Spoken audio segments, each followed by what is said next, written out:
जहां विरोध और विरोधियों को गद्दार मानने का भाव हो, वहां लोकतंत्र समाप्त होता है और तानाशाही का उदय होता है। ये दो लाइनें स्वर्गीय अटल बिहारी वाजपेयी ने कही थी।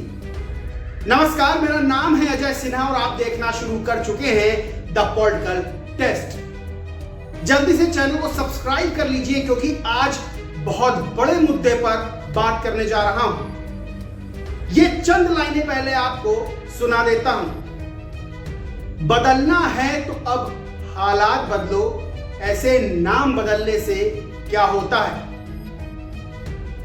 देना है तो युवाओं को रोजगार दो, सबको बेरोजगार करके क्या होता है। दिल को थोड़ा बड़ा करके देखो, दिल को थोड़ा बड़ा करके देखो, लोगों को मारने से क्या होता है।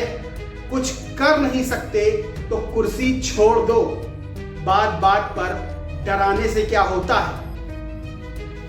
अपनी हुक्मरानी पर तुम्हें गुरूर है, अपनी हुक्मरानी पर तुम्हें गुरूर है, लोगों को डराने धमकाने से क्या होता है। ये लाइनें तब बेमानी हो जाती हैं जब आप ये बातें नरेंद्र मोदी के बारे में कह रहे हो, क्योंकि मोदी जी तो खुद नहीं बदलने वाले, तो इन चीजों को वो क्या बदलेंगे।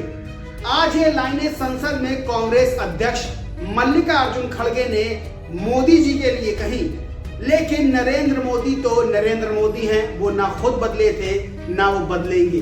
पहले ये कहकर विशेष सत्र बुलाते हैं कि ये सत्र ऐतिहासिक फैसले वाला होगा, फिर खुद ऐसी बात कर देते हैं कि पता चल जाता है कि विपक्ष को लेकर और ऐतिहासिक फैसलों को लेकर उनकी क्या गंभीरता है। दरअसल मोदी जी विपक्ष को कुछ समझते नहीं हैं, दरअसल वो किसी को कुछ नहीं समझते हैं। तभी वो सत्र से पहले मीडिया के सामने बोले कि रोने धोने का बहुत समय है, यानी रोने धोने के लिए बहुत समय है। ये है प्रधानमंत्री की भाषा। वैसे मोदी जी ने सही कहा कि रोने धोने से क्या होता है, उसके लिए बहुत समय है। देश लुटता रहे लेकिन विपक्ष क्यों रोए, सैनिक शहीद हो तो देश क्यों रोए, एक माँ का जाबाज बेटा देश के लिए कुर्बानी दे दे तो वो माँ क्यों रोए। रोने के लिए बहुत समय पड़ा है ना। मणिपुर जलता है तो जलता रहे, राज्य क्यों रोए, राज्य की जनता क्यों रोए। मोदी जी तभी तो जब देश के सैनिक जो है शहीद हो रहे थे तो आप फूलों की बारिश करवा रहे थे। जब शहीदों के घर मातम पसरा था तो आप मध्य प्रदेश में चुनावी रैली को संबोधित कर रहे थे, क्योंकि रोने धोने के लिए तो बहुत समय पड़ा है। कांग्रेस क्या पूरा विपक्ष, पूरे देश को ये बात समझनी होगी कि रोने के लिए अब बहुत समय पड़ा है। खैर, अब बताने वाला हूं एक बड़ी बात जिसे सुनकर आपके होश उड़ जाएंगे। ये बात लोकतंत्र पर मंडरा रहे खतरे को साफ दर्शाती है। जल्दी से पहले वीडियो को शेयर कर लें, लाइक कर लें और चैनल को तुरंत सब्सक्राइब कर लें, क्योंकि आप ही हमारी हिम्मत हैं। दरअसल रिटायर्ड आईएएस सूर्य प्रताप सिंह ने एक ट्वीट किया।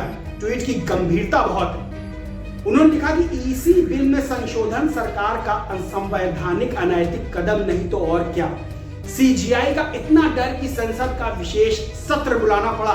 निर्वाचन आयोग अधिनियम 1991 में संशोधन के लिए 2023 में एससी की संवैधानिक पीठ ने सीईसी और ईसीस की नियुक्ति के लिए ये 3 सदस्यीय कमेटी गठित की थी, यानी चुनाव आयोग और मुख्य चुनाव आयुक्त के लिए, जिसमें प्रधानमंत्री जो सीजीआई हैं यानी चीफ जस्टिस ऑफ इंडिया और नेता प्रतिपक्ष।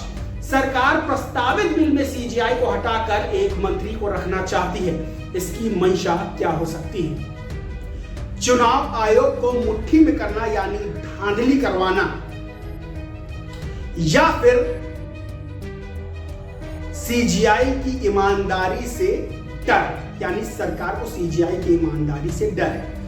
यदि चुनाव आयोग निष्पक्ष चुनाव नहीं होगा या चुनाव आयोग निष्पक्ष चुनाव नहीं कराता है तो कैसे चुनाव निष्पक्ष होंगे और लोकतंत्र कैसे बचेगा।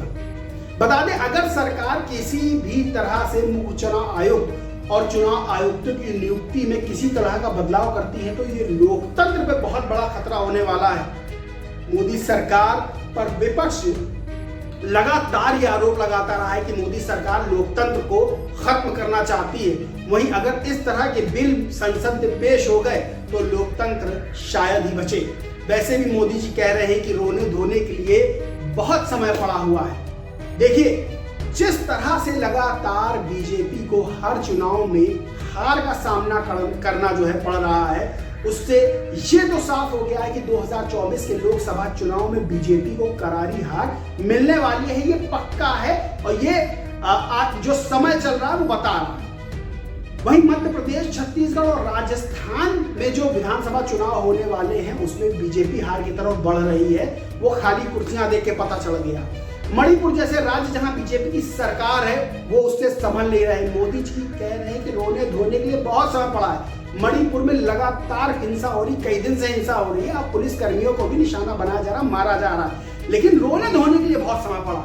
ये देश के प्रधानमंत्री की भाषा है। खैर, बीजेपी को जिस तरह से रिस्पॉन्स राज्यों के चुनाव में मिल रहा है उससे साफ पता चलता है कि बीजेपी खींच रही है। बीजेपी के चेहरे पे खींच दिख रही है। बीजेपी की रैली में कोई आ नहीं रहा है, कुर्सियां खाली पड़ी हैं। ये वीडियो मैंने आपको पहले दिखाया था जो कुर्सियां खाली पड़ी थी। वहीं उत्तर प्रदेश में जहां 80 लोकसभा सीटें हैं और बीजेपी के लिए 80 में 80 सीटें जीतेगी, वहां बीजेपी ने पूरी फौज उतार दी, लेकिन घोसी उपचुनाव में उसको हार मिली। दूसरी तरफ इंडिया ने जब से गोदी मीडिया के 14 पिट्ठू एंकरों को बैन किया, तब से बीजेपी के पेट में बहुत दर्द हो रहा है। माना जा रहा है कि मोदी सरकार कोई ऐसा बिल लाकर विपक्ष और लोकतंत्र पर प्रहार कर सकती है, क्योंकि जिस तरह से पीएम मोदी ने बयान दिया है कि रोने धोने के लिए बहुत समय पड़ा है, ये बयान दिखाता है बात की गंभीरता को। वहीं बयान की भाषा पर गौर करें तो बहुत ही निम्न दर्जे की भाषा है। खैर, विपक्ष और जनता ये बात कहती आ रही कि मोदी जी मीडिया के सामने कुछ बोलते क्यों नहीं। तो अब मोदी जी ने एक तरीका अपना लिया है कि वो मीडिया के सामने आकर अपनी बात 2-4 लाइनें बोलते हैं और चले जाते हैं, लेकिन सवाल का जवाब वो हमेशा की तरह नहीं देते हैं। मणिपुर मामले में भी बोले और इसमें भी बोले कि विपक्ष को रोना धोना नहीं चाहिए, इस जो सत्र शुरू हुआ है उसके लिए। अब गोदी मीडिया की तो इतनी हिम्मत नहीं कि वो पीएम मोदी से सवाल कर ले, और पीएम मोदी अगर धन्यवाद चलते चलते कह दें तो गोदी मीडिया के एंकर लंपलेट हो जाते हैं। तो मोदी जी से अब गोदी मीडिया सवाल तो करेगा नहीं, तो बस आते अपने मन की बात बोल के चले जाते हैं, जैसा कि हमेशा वो करते आए मन की बात। और इस तरह की जो भाषा वो इस्तेमाल कर रहे हैं उससे पता चलता है कि वो कितना सीरियस हैं इस स्पेशल सत्र को लेकर और विपक्ष और देश की जनता को लेकर। क्योंकि जब देश के जवान जाबाजी से लड़ते हुए शहीद होते हैं तो G20 का जश्न प्रधानमंत्री नरेंद्र मोदी मनाते हैं, और जब शहीदों के घर में आंसुओं का सैलाब आता है तो प्रधानमंत्री नरेंद्र मोदी मध्य प्रदेश में जाकर चुनावी रैली करते हैं, जनता से वोट मांगते हैं, अपना भव्य स्वागत करवाते हैं। इस खबर में बस इतना ही। ये खबर कैसी लगी, इस खबर पे आपका क्या सोचना है, क्या मानना है, कमेंट करके जरूर बताएं। वीडियो को लाइक करें, खूब शेयर करें और चैनल को सब्सक्राइब करना बिल्कुल ना भूलें, क्योंकि आपकी वजह से हमें ताकत मिलती है और आपकी वजह से हम ये सच्ची बातें, सच्ची पत्रकारिता कर पाते हैं। जय हिंद, जय भारत।